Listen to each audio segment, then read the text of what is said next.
আপনি মাসের পর মাস ইউটিউবে শর্ট ভিডিও আপলোড দিচ্ছেন, হয়তোবা তাতে 100 থেকে 200 ভিউজ আসে, নয়তো 0 ভিউজে আটকে যায়। এই সমস্যাটি নিয়ে হয়তোবা আপনি হাজারো ভিডিও দেখেছেন, কিন্তু কোথাও আপনাকে এক্স্যাক্টলি বলা হচ্ছে না এর কারণ কি অথবা এর সমাধান কি।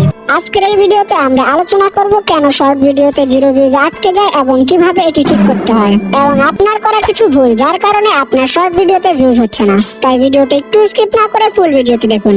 অনেকেরই আছে যাদের প্রথম 100 থেকে 200 ভিউজ অথবা 1 থেকে 10,000 ভিউজ এসে আটকে যায়। এর একটি মূল কারণ হলো সোয়াইপ রেট এবং অডিয়েন্স রিটেনশন। সোয়াইপ রেট হলো আপনার শর্টটি যখন শর্ট ফিডে পাঠানো হয় তখন কতজন মানুষ ওটাকে চয়েস করে এবং কতজন ওটাকে সোয়াইপ করে দেয়, এবং অডিয়েন্স রিটেনশন হলো আপনার ভিডিওটি অডিয়েন্স কত সময় পর্যন্ত দেখলো। আপনার সোয়াইপ রেট যখন 50% এর উপরে হবে তখন বুঝবেন আপনার ভিডিওটি ভালো পারফর্ম করবে। তবে শুধু সোয়াইপ রেট না, এখানে অডিয়েন্স রিটেনশনের অনেক হাত আছে।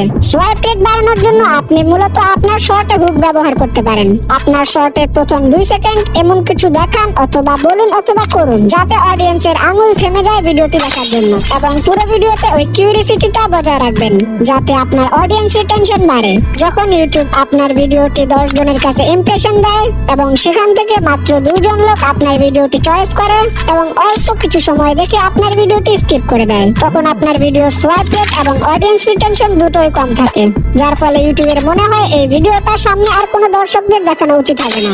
ইউটিউব নিজেও চায় তার প্ল্যাটফর্মে দর্শক বেশি সময় ভিডিও দেখুক, তাই এমন কোনো ভিডিও ইউটিউব দর্শকের সামনে রাখবে না যেটি দর্শক পছন্দ করছে না। এজন্য আপনার ভিডিওর হুক স্ট্রং করতে হবে এবং পুরো ভিডিও জুড়ে একটি কিউরিসিটি তৈরি করতে হবে। আর আপনি যদি না জানেন কিভাবে হুক লিখতে হয় তাহলে কমেন্ট করে জানান। বেশি দর্শক চাইলে এই টপিকে খুব শীঘ্রই ভিডিও আসবে। ওকে, আমরা সেকেন্ড যে কাজটি করতে পারি সেটি হলো সার্চিং ট্যাগ এবং কিওয়ার্ড ইউজ করা।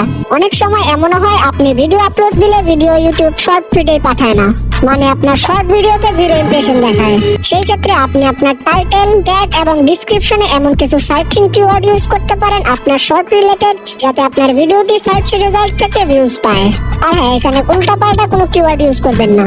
আপনি যেরকম ভিডিও বানিয়েছেন ওই রকম ভিডিও সবচাইতে ভাইরাল ভিডিওর টাইটেলটা একটু কাস্টমাইজ করে আপনার শর্টে ইউজ করতে পারেন। এর ফলে আপনার শর্টটিও সার্চ রেজাল্টে আসতে পারে। আর ভিডিও আপলোড দেওয়ার সময় ইউজ দিস সাউন্ড এই ফিচারটা অবশ্যই ব্যবহার করবেন। এইখানেও আপনি আপনার ভিডিও অনুযায়ী সবচাইতে ভাইরাল ভিডিওর সাউন্ড ইউজ করবেন এবং ভিডিও আপলোডের সময় ওই ভিডিওর সাউন্ডটি মিউট করে দিবেন এবং আপনার ভিডিওর সাউন্ড 100 রাখবেন।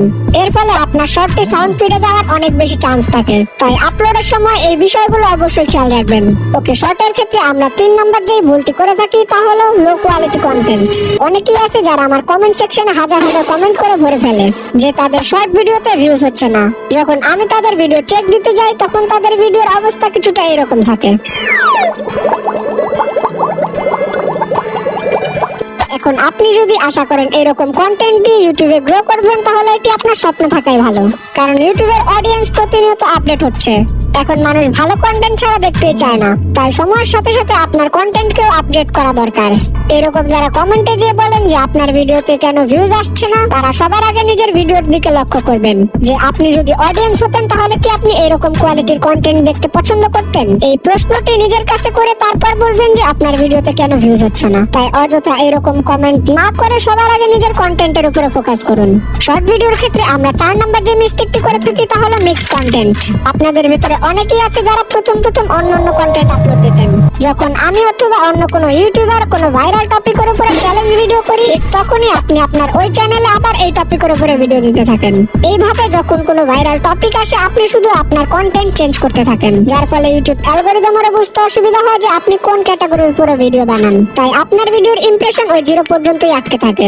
এজন্য সর্বপ্রথম যে কোনো একটি নিশের উপরে ধৈর্য ধরে ভিডিও আপলোড দিতে থাকবেন। কোনো প্রকার ট্রেন্ডিং টপিক ছাড়া আপনার মন থেকে যেটা চাইবে সেটা নিয়ে দীর্ঘ সময় পর্যন্ত ভিডিও বানিয়ে যান। যখন আপনি একটি ভিডিওতে 100% কোয়ালিটি দিবেন এবং সবকিছু ভালোভাবে করবেন, সেটাতে এক সময় না এক সময় ঠিকই ভিউজ আসবে। ইউটিউবে আপনাকে ধৈর্য নিয়ে কাজ করতে হবে।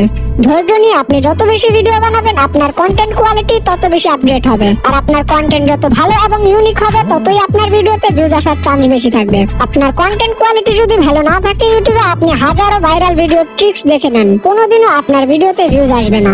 এই জন্য এই সব অযথা ভিডিওর পিছনে সময় নষ্ট না করে আপনার কন্টেন্টের উপরে ফোকাস করুন। ওকে, সর্বশেষ আরেকটি অ্যাডভাইস, যতগুলো রুলস বলেছি এই সবগুলো ফলো করার পরও যদি আপনার চ্যানেলে ভিউজ না আসে তাহলে আপনার এই চ্যানেলটি বাদ দিয়ে নতুন চ্যানেল ক্রিয়েট করা উচিত। কারণ ইউটিউব শর্ট অ্যালগরিদম এখনো অতটা আপডেট না। লং ভিডিওর ক্ষেত্রে অ্যালগরিদম যতটা এক্সপার্ট, শর্টের ক্ষেত্রে অতটা এক্সপার্ট না। আস্তে আস্তে যত সময় পার হবে অ্যালগরিদম ততটাই আপডেট হবে। তাই আপনাকে সাজেস্ট করব, আপনার যদি ভালো কন্টেন্ট হয়ে থাকে এবং আপনি যদি ভিউজ না পান তাহলে আপনি একটি নতুন চ্যানেল খুলে চেষ্টা করতে থাকুন। ধৈর্য নিয়ে কাজ করলে একদিন না একদিন ঠিকই সফলতা আসবে। ওকে, আজকের ভিডিও এ পর্যন্তই। এই ভিডিওতে আমি আপনাকে শর্টে ভিউজ না আসার কিছু কারণ এবং এর সমাধান বলার চেষ্টা করেছি।